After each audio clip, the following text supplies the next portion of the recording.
শয়তানও সেই দিন মনে করায় দিবে, যেহেতু আমি তোমাদের খালিক না, মালিক না, রাজ্জাক না, রব না, সুতরাং আমার তোমাদের উপরে কোনো অধিকার ছিল না।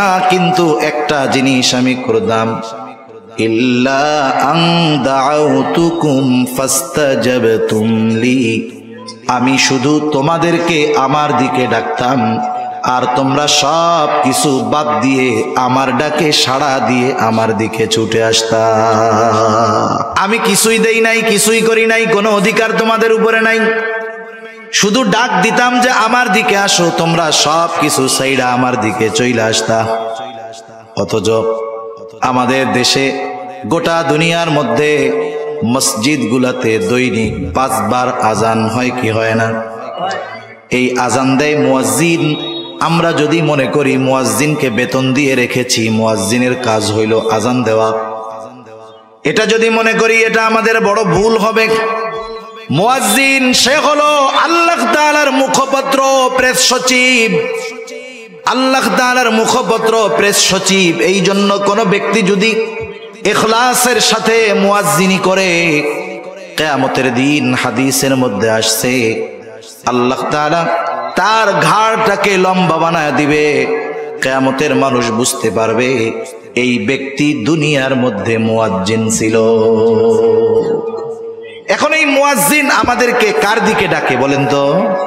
আল্লাহর দিকে ডাকে। আল্লাহ তাআলা সেই কথা স্মরণ করায় দেন। আল্লাহ তাআলাও বলেন, ওমান আহসানু কওলাম মিম্মান দাআ ইলাল্লাহ, তার চাইতে উত্তম আহ্বানকারী আর কে আছে যে মানুষকে আল্লাহর দিকে ডাকে? মুয়াজ্জিন দৈনিক 5 বার আজান দেওয়ার মাধ্যমে আমাদেরকে আল্লাহর ঘরের দিকে ডাকে। আজান যখন দেয় আমরা বুঝি আমাদেরকে যেতে হবে কার ঘরে? আরো জোরে বলেন না, কার ঘরে?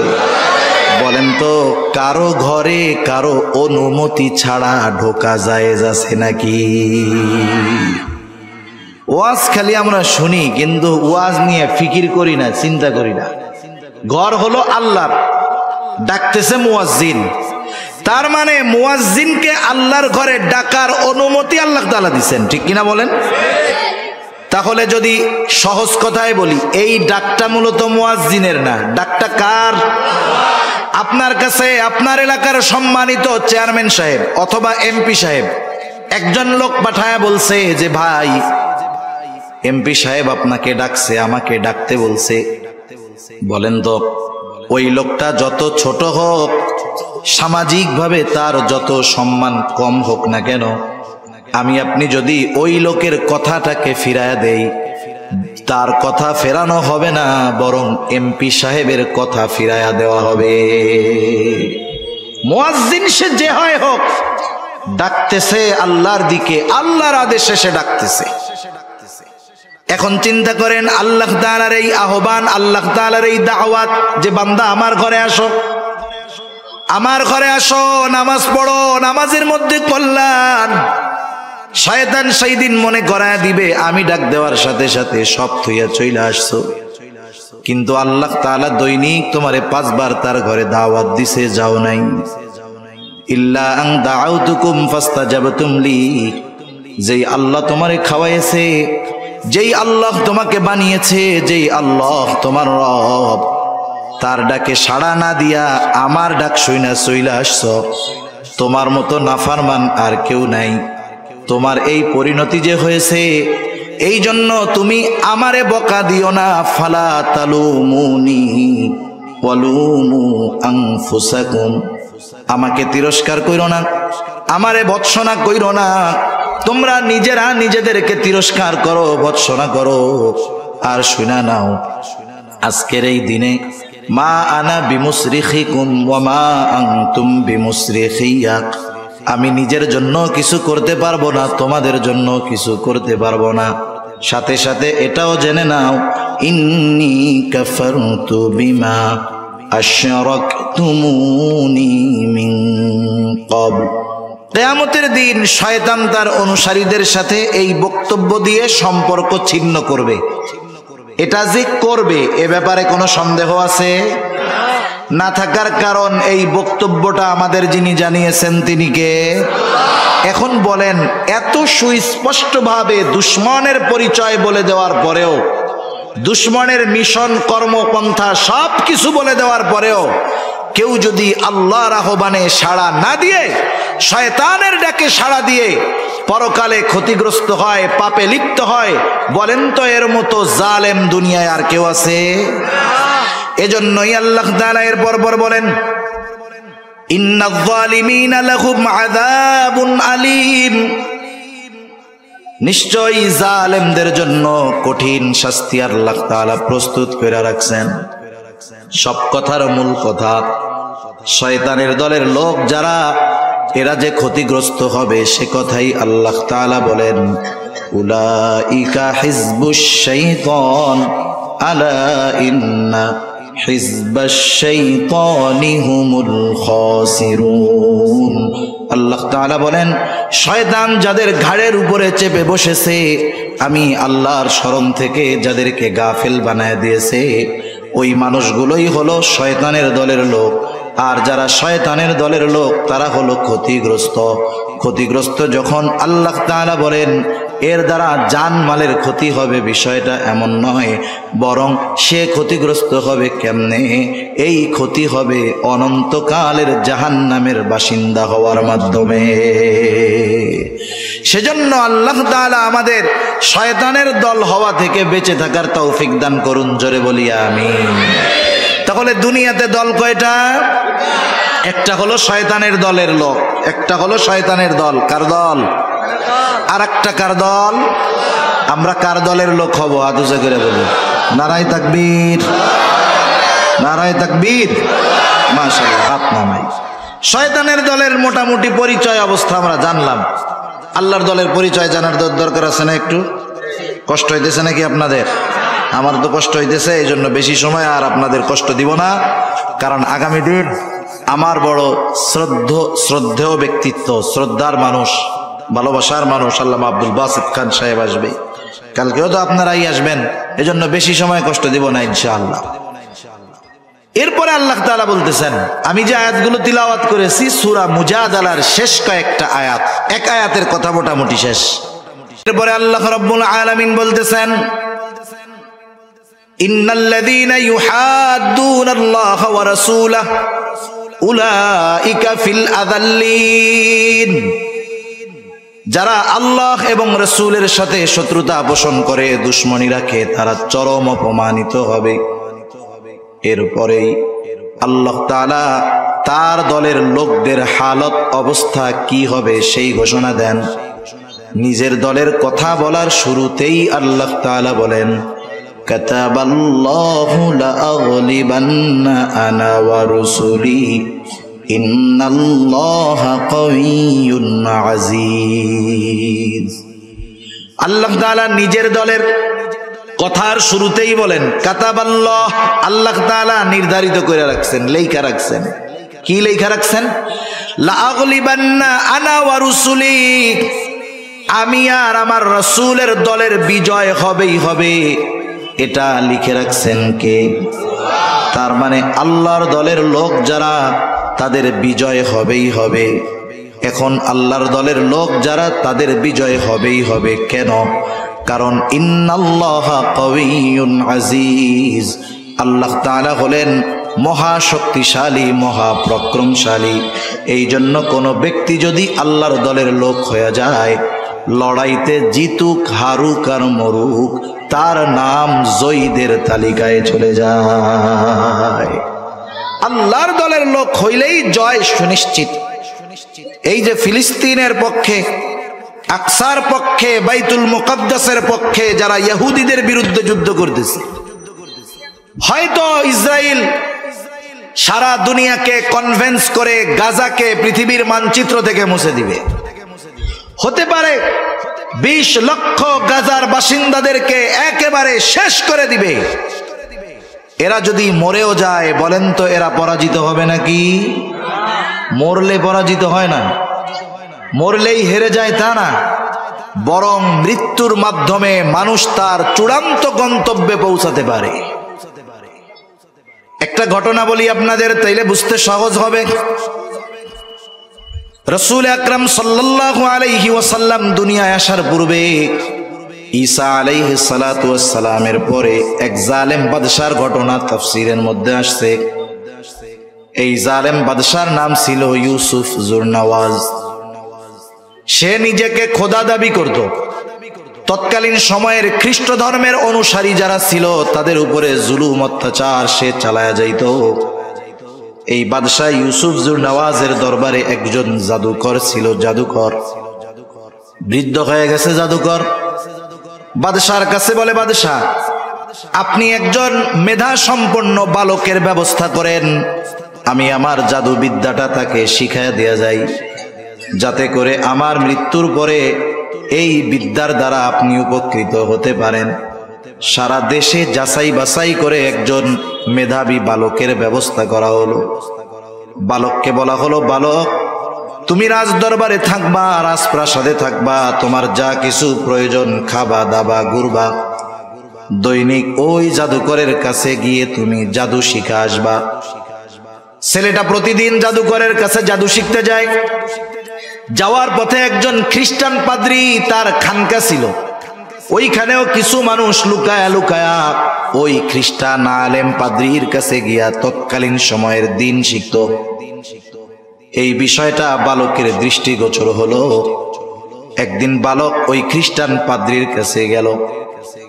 যাওয়ার পরে খ্রিস্টান পাদ্রীর সাথে তার কিছু সময় কথোপকথন হলো। বালকের কাছে খ্রিস্টান পাদ্রীর কথাগুলো ভালো লাগলো। এইবার সে জাদুকরের কাছেও যায়, খ্রিস্টান পাদ্রীর কাছেও যায়। যাইতে যাইতে এক সময় বালকের অন্তরের মধ্যে তাওহীদের বীজ রোপণ হয়ে গেল, ঈমানের বীজ রোপণ হয়ে গেল। বালক এক আল্লাহয় বিশ্বাসী হয়ে গেল। কিন্তু যেহেতু রাজার দরবারে থাকে, জাদুকরের কাছে যাওয়া লাগে, একটু যায়। এভাবে চলছে কিছুদিন। হঠাৎ একদিন বালকটা যখন রাজ দরবার থেকে বের হয়ে জাদুকরের ঘরের উদ্দেশ্যে রওনা দিল, দেখতেছে রাস্তার মধ্যে একটা বাঘ শুয়ে আছে, জ্যান্ত বাঘ। বাঘের ভয়ে লোকজন চলাচল করতে পারে না। বালকটা চিন্তা করলো, এইবার আমার পরীক্ষার একটা সুযোগ। হকের উপরে কে আছে, সত্যের উপরে কে আছে পরীক্ষা করা যাবে। এইবার বালক হাতের মধ্যে ছোট্ট একটা পাথর নিয়ে আল্লাহ তাআলার কাছে বলে, আল্লাহ কে হকের উপরে আছে জানি না, তবে এই পাদ্রী যদি হকের উপরে থাকে, এই পাথরের আঘাতে যেন বাঘটা মারা যায়। এই বলে ছোট্ট পাথরটা বিসমিল্লাহ বলে যখন ওই বাঘের দিকে নিক্ষেপ করেছে, ছোট্ট পাথরের আঘাতে বড় বাঘটা সাথে সাথে মরে যায়। বালকের ইয়াকিন পূর্ণ হয়ে গেছে। মনে রাখবেন, অনেক সময় অনেক কিছু আছে। যেমন ইব্রাহিম আলাইহিস সালাম প্রশ্ন করছে, আল্লাহ আপনি মৃত্যুকে জিন্দা কেমনে বানাইবেন? আল্লাহ তাআলা বলছে, বিশ্বাস হয় না? বিশ্বাস তো হয়, তাহলে কেন? লিতাতমাইন্না কলবি, আমি আমার আত্মার প্রশান্তির জন্য একটু দেখতে চাচ্ছি, অবিশ্বাসের কোনো কিছু নাই। বালকের বিশ্বাস পূর্ণ হয়েছে, তবে ইতমিনানের জন্য সেইটা পরীক্ষা করছে। যখন সবকিছু কমপ্লিট, এইবার গেছে পাদ্রীর কাছে। পাদ্রীর কাছে গিয়ে বলতেছে, এই ঘটনা, আমি এটা করছি আর এটা হয়েছে।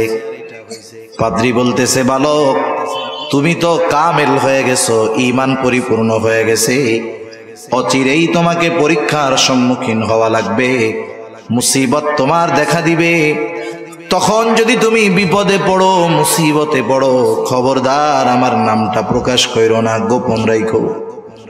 যাই হোক, আতর তো এমন এক জিনিস, এটা যতই লুকায় রাখেন, বাহির করলে ঘ্রাণ বের হবে কি হবে না? ঈমানের ঘ্রাণ, সুঘ্রাণ, এটাকে লুকায় রাখা যায় না। ঈমানের সুবাস বাতাসের মধ্যে ছড়ায়া যায়। বালকের খবর তো এখনো পৌঁছায় নাই বাদশার কাছে, কিন্তু ওই বালক রাজ দরবারে যখন থাকতো, বালকের সাথে একজন উজির সময় দিত, যে ছিল অন্ধ, দুই চোখে দেখে না। বালকটা এবার উজিরে বলতেছে, কথায় কথায় তো জানছে।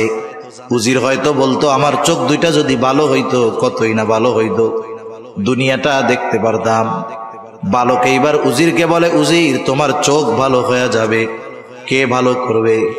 বালক বলে আল্লাহ ভালো করবে, তবে শর্ত হইল আল্লাহর প্রতি ঈমান আনতে হবে। বলে ঠিক আছে, রাজি। এইবার বালক দোয়া করল, অন্ধ উজির দৃষ্টিশক্তি ফিরে পাইল, ঈমান আনলো উজির। পরের দিন সকাল বেলায় যখন রাজ দরবারে গেছে, এতদিন তো ছিল অন্ধ, এখন চোখে দেখে। বাদশাহ জিজ্ঞাসা করতেছে, কি ব্যাপার, তুমি না কানা ছিলা, অন্ধ ছিলা, ভালো হইলা কেমনে?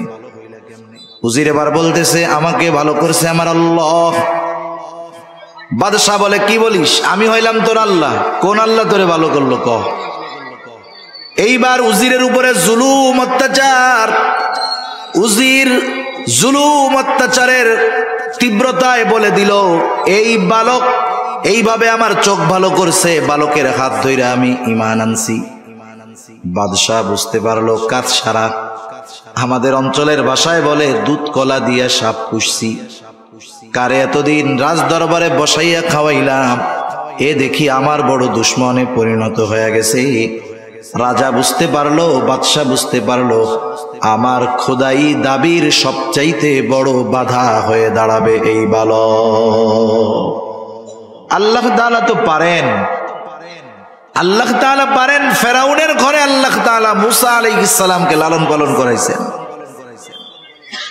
এইবার বালকের উপরে খেপা বাদশাহ কয়েকজন লোকরে বলছে, যাও এই বালককে নিয়ে উঁচু পাহাড়ের উপর থেকে ধাক্কা দিয়া ফালায় দাও, যাতে করে পাহাড় থেকে পড়ে পাথরের আঘাতে ছিন্ন বিচ্ছিন্ন হয়ে যায়। যাও ফালায় দাও। কয়েকজন লোক বালকরে নিয়ে পাহাড়ের উপরে গেছে। আল্লাহ তাআলার কুদরত, পাহাড়ের মধ্যে কম্পন সৃষ্টি হয়ে গেছে। পাহাড় কম্পন হওয়ায় সাথে যারা গেছে তারা সব পড়ে মরে শেষ। আল্লাহ তাআলা বালককে হেফাজত করেছেন। সুস্থ অবস্থায় বালক রাজার দরবারে হাজির।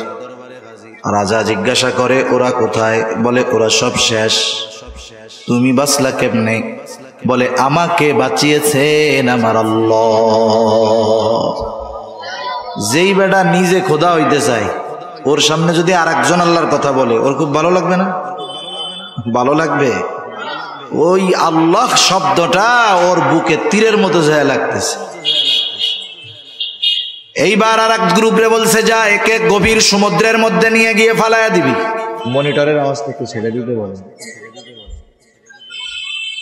বলতেছে, যা একে গভীর সমুদ্রে নিয়ে ফালায়া দিবা, যাতে সমুদ্রের যেই প্রাণীগুলো আছে তাকে খেয়ে ফেলে, ওর মৃত্যু হয়ে যায়। এইবার একদল মানুষ নৌকায় করে বালকটাকে দরিয়ার মাঝে নিয়ে গেল। আল্লাহ তাআলা বাতাস উঠায়া দিলেন। বাতাসে সমগ্র নৌকা উল্টে পুল্টে শেষ। সাথে যারা গেছে এরা দরিয়ায় ডুবে মারা যায়। আল্লাহ তাআলা বালককে হেফাজত করেছেন। বালক সুস্থ অবস্থায় বাদশার দরবারে হাজির। বাদশাহ বলতেছে, কি ব্যাপার, তোমার সাথে যাদেরকে পাঠাইলাম তারা কোথায়? বলে, তারা সব শেষ। তুমি বাঁচলা কেমনে? বলে, আমাকে বাঁচিয়েছেন আমার আল্লাহ। বাদশার সাথে বালকের এই লড়াই, এ খবর গোটা দেশের মানুষ জেনে গেছে যে এরকম একটা ছোট্ট বালক, তার সাথে বাদশার এই লড়াই, বাদশা তার বাহিনী সহ তারে মারতে পারতেছে না। এইবার ওই বালকটা বাদশাকে বলে, বাদশাহ, তোমার যেহেতু আমাকে মারার এত শখ, তুমি তোমার নিজের পদ্ধতি অবলম্বন করে আমাকে মারতে পারবা না। আমাকে যদি মারতে চাও, আমি যেই পদ্ধতি বইলা দিব সেই পদ্ধতি অবলম্বন করলে মারতে পারবা। বাদশা চিন্তা করতেছে, ওকে মারতে পারলে আমার রাস্তা ক্লিয়ার। মানুষ যখন প্রতিশোধের নেশায় থাকে, রাগে থাকে, অহংকারের সাথে থাকে, এমন কিছু কাজ সে করে বসে, ওই কাজ করলে আগ পিছ বাবার সুযোগ নাই। কি হতে পারে, কি উপকার, কি ক্ষতি হতে পারে, এইটা ভাবে না, বরং ওই সময় প্রতিশোধের নেশায় ওই কাজটাই সে করতে যায়। যেমন আল্লাহ তাআলা মুসা আলাইহিস সালাম সহ ওনার কওমের জন্য, বনি ইসরাইলের জন্য দরিয়ার মধ্যে দিয়ে রাস্তা বানায় দিছে। ওই জায়গা দিয়ে রাস্তা বানায় দিছে। মুসা আলাইহিস সালাম উম্মত সহ দরিয়া পার হয়ে অপর প্রান্তে চলে আসছে। এই রাস্তাটা তাদের জন্য নিরাপদ, বিপদ থেকে বাঁচার রাস্তা। ফেরাউন যখন আইসা দেখে কত সুন্দর রাস্তা, এতটুকু উপলব্ধি তার মধ্যে থাকতে হবে যে এ রাস্তা তো আল্লাহ দিয়েছেন বনি ইসরাইলের জন্য, এটা দিয়ে তারা বিপদ থেকে বাঁচলো, এই রাস্তায় গেলে আমাদের জন্য আপদ না বরং বিপদ হইতে পারে। কিন্তু প্রতিশোধের নেশা ফেরাউনকে সব ভুলাইয়া দিছে।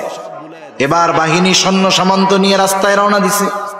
মাছ দরিয়ায় পৌঁছায়ছে, যাদের জন্য রাস্তা বানানো হয়েছিল তাদের ব্যবহার শেষ, এবার আর রাস্তার দরকার নাই। আল্লাহ তাআলা সমুদ্রকে আগের অবস্থায় ফিরিয়ে দিয়েছেন। দুই পাশে পাহাড় সাদৃশ্য উঁচু দেয়ালের মতো হয়ে গেছে সমুদ্র। একসাথে উপর থেকে যখন পানিতে চাপা দিছে, সবগুলো একসাথে শেষ। বাদশা চিন্তা করতেছে একে মারতে পারলেই তো রাস্তা ক্লিয়ার, কেমনে মারা যাবে বলো? বালক বলতেছি, শোনো, সারা দেশের মধ্যে এলান করে দাও, নির্ধারিত দিনে সারা দেশের মানুষ সব একত্রিত হবে, কেউ বাসায় থাকতে পারবে না। ওই দিন সব মানুষ উপস্থিত হবে, তাদের মধ্যে আমি থাকব। তোমার জল্লাদ আমার দিকে তীর মারবে, তবে শর্ত হলো তীরটা মারতে হবে বিসমিল্লাহি রব্বিল গোলাম, এই শব্দ উচ্চারণ কইরা, তাহলে তোমার মনোবাসনা পূরণ হবে।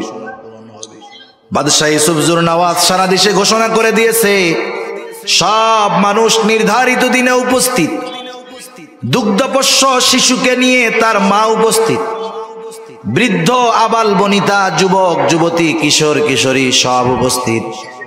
দুনিয়ার মানুষ বাঁচতে চায় আর এই বালকটা মরতে চায়। আবার বাদশার নির্দেশ, সকলে হাজির হয়ে গেল, যথাসময় উপস্থিত। এইবার জল্লাদ তীর নিয়ে তৈয়ার, উচ্চ স্বরে বিসমিল্লাহি রব্বিল গোলাম এই কথা বলে জল্লাদ তার তীরটা বালকের দিকে নিক্ষেপ করলো। যেই কথাটা বলছে, কথাটা হলো বিসমিল্লাহ, আল্লাহর নামে আমি নিক্ষেপ করতেছি এই তীর। রব্বিল গোলাম বিরব্বিল গোলাম, এই বালকের রব আল্লাহর নামে আমি তীর নিক্ষেপ করতেছি। এই কথা বলে যখন জল্লাদ তীর মেরেছে, তীর গিয়ে গায়ে বিদ্ধ হয়েছে, বালকটা জমিনের উপরে পড়ে গেছে, শহীদ হয়ে গেছে। সব উপস্থিত মানুষ যখন এটা দেখছে, তারা কি করলো? বালক মরে গেছে, শহীদ হয়ে গেছে, নিষ্প্রাণ হয়ে গেছে দেহটা। এই দৃশ্য দেখে উপস্থিত সব মানুষ সমস্বরে প্রত্যেকেই বলতেছে, আমানতু বিরব্বিল গোলাম, আমরাও এই বালকের রবের উপরে ঈমান আনলাম। বালক তীরের আঘাতে মরল ঠিক, কিন্তু বলেন তো, মরে গিয়ে বালক হেরে গিয়েছে নাকি সে সফল হয়ে গেছে? সেজন্য মানুষ মরলেই ব্যর্থ হয়ে যায় তা না, মৃত্যুর মাধ্যমে মানুষ তার মূল মাকসাদ, মূল গন্তব্যে পৌঁছাতে পারে। এজন্য আল্লাহর দলের সৈনিক যারা, এরা মরে গেলেও হেরে যায় না। ফিলিস্তিনে যারা মরতেছে হেরে যায় নাই, আফগানিস্তানে যারা মরেছে হেরে যায় নাই। গোটা দুনিয়ায় জালেমের অত্যাচারে যেই মুসলমানেরা মরে, এরা হেরে যায় না। কারণ ওরা আল্লাহর দল হওয়ার কারণে আল্লাহ তাআলা তাদের বিজয়কে সুনিশ্চিত করে রাখছেন। এজন্যই আল্লাহ তাআলা বলেন, কাতাবাল্লাহু লা আগলিবান্না আনা ওয়া রুসুলি ইন্নাল্লাহা কাওয়িয়্যুন আজিজ। তাহলে আল্লাহর দল হলে বিজয় সুনিশ্চিত, আল্লাহর দল হলে বিজয় সুনিশ্চিত। এইবার শেষ আয়াতের কিছু কথা অল্প সময়ের মধ্যে শেষ হয়ে যাবে ইনশাআল্লাহ। এই আয়াতটা আপনাদের খেদমতে বলার আগে এই আয়াতের একটা শানে নুজুল আছে। শানে নুজুল হইল এই আয়াত নাজিল হওয়ার কারণ। শানে নুজুল জানা থাকলে ওই আয়াতের বিষয়টা সহজে বোঝা যায় যে আল্লাহ তাআলা কেন বলতে চাচ্ছেন, কোন কারণে আয়াতটা নাজিল করলেন। তা শানে নুজুলটাকে আমি একটু বলবো, কষ্ট হইতেছে না তো আপনাদের? আচ্ছা, বদরের যুদ্ধের সময়, বদরের যুদ্ধটা হলো এমন এক যুদ্ধ, যেই যুদ্ধ কাফেররা পায়ে পাড়া দিয়ে আইসা যুদ্ধ করছে, পায়ে পাড়া দিয়ে আইসা যুদ্ধ করছে। ইতিহাস বলে যে মুসলমানেরা যুদ্ধ করার জন্য যায় নাই, কাফেলা আক্রমণ করার জন্য গেছে, ঝাটিকা আক্রমণ। আর কাফেররাও মূলত আসছিল আবু সুফিয়ানের ব্যবসায়ী কাফেলাকে শত্রুদের হাত থেকে বাঁচানোর জন্য। আবু সুফিয়ান খবর পাঠায় দিছে আবু জেহেলের কাছে যে শোনো, কাফেলা নিরাপদ স্থানে পৌঁছায় গেছে, এখন যুদ্ধের দরকার নাই, তুমি মক্কায় ফিরে আসো। আবু জেহেল চিন্তা করতেছে 1000 সশস্ত্র কাফের নিয়ে আসলাম, এখন যদি ফিরা যাই কেমন হয়, এক চান্সে মুসলমানদেরকে চিরতরে নির্মূল কইরা এরপরে মক্কায় যাব, তাইলে আনন্দটা আরো বেশি হবে। এই চিন্তা করে আবু জেহেল যুদ্ধের জন্য প্রস্তুত করেই যাবে। নবীজি সাহাবাদের সাথে পরামর্শ করলেন যে যুদ্ধ না করে তো উপায় নাই, করতেই হবে।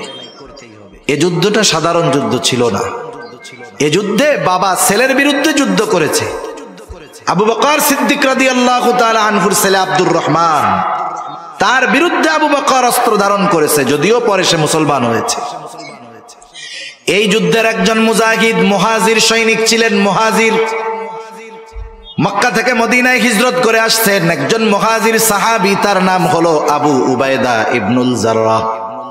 আশারায়ে মুবাশশারা, আল্লাহ তাআলা যেই 10 জন স্পেশাল সাহাবীর নাম ঘোষণা করেছেন, তাদের মধ্যে একজন হলো আবু উবাইদা।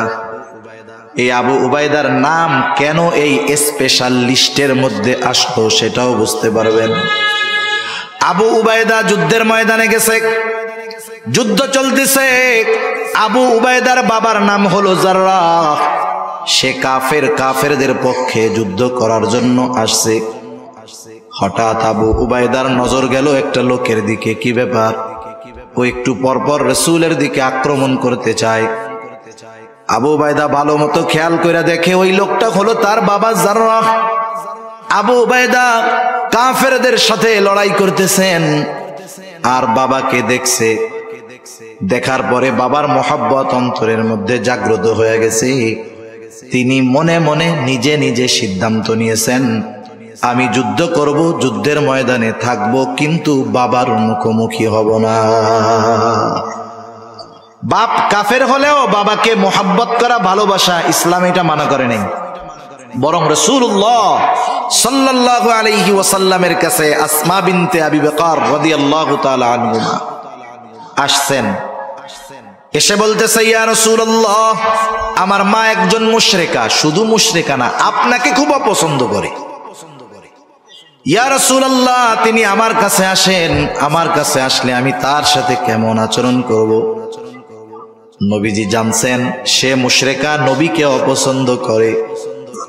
এরপরেও নবীজি বললেন, তিনি যখন তোমার কাছে আসবে তুমি তার সাথে সদাচরণ করবা।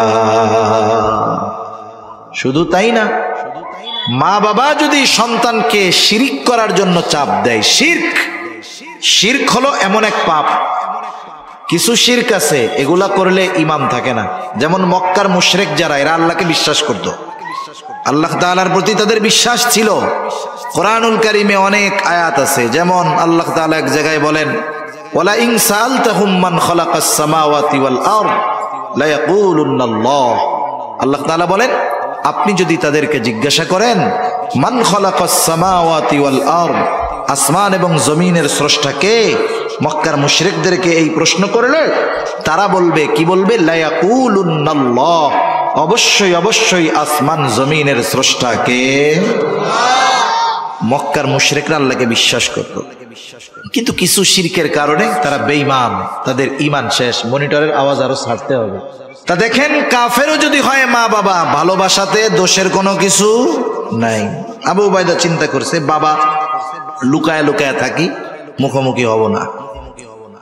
যুদ্ধ চলতেছে। আবু উবাইদার বাবা জাররাহ চিন্তা করতেছে নবীজির উপরে আক্রমণ করবে।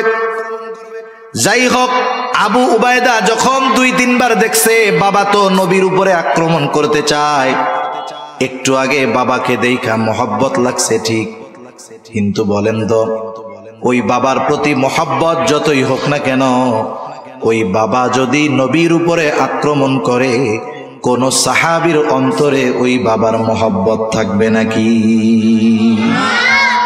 উনি প্রচন্ড বিরক্ত হয়ে গেছেন। এইবার যখন বাবা রাসূলুল্লাহ সাল্লাল্লাহু আলাইহি ওয়াসাল্লামের দিকে আসতেছেন, এইবার আর কিছু করেন নাই, নিজের তরবারিটা নিয়ে এক কোপ দিয়া বাবার দেহ থেকে মাথাটা আলাদা করে দিয়েছে। যুদ্ধ শেষ হয়ে গেল, কাফেররা রটায় দিচ্ছে, দেখ মুহাম্মদ পোলারে দিয়া বাপরে হত্যা করায়। কাফেররা রটায় দিয়েছে, দেখ মুহাম্মদ ছেলেকে দিয়ে বাবাকে হত্যা করায়। নবীজি চুপ, কিছুই বলেন না, কারণ এইরকম ইতিহাস, এইরকম ঘটনার সম্মুখীন তো আগে তিনিও হন নাই। দুনিয়ার মানুষ খারাপ বলতেছে, সি বলতেছে, কিন্তু আসমানের মালিক ওহী নাজিল করে জানায় দিলেন, ও আমার হাবিব, দুনিয়ার মানুষ যাই বলুক না কেন, আমি আল্লাহ আবু উবাইদার অন্তরের খবর জানি। এই জন্যই আল্লাহ তাআলা এই ঘটনা সহ আরো কয়েকটা ঘটনাকে কেন্দ্র করে আবু উবাইদার প্রশংসা করে আল্লাহ তাআলা এই আয়াত নাজিল করেছে।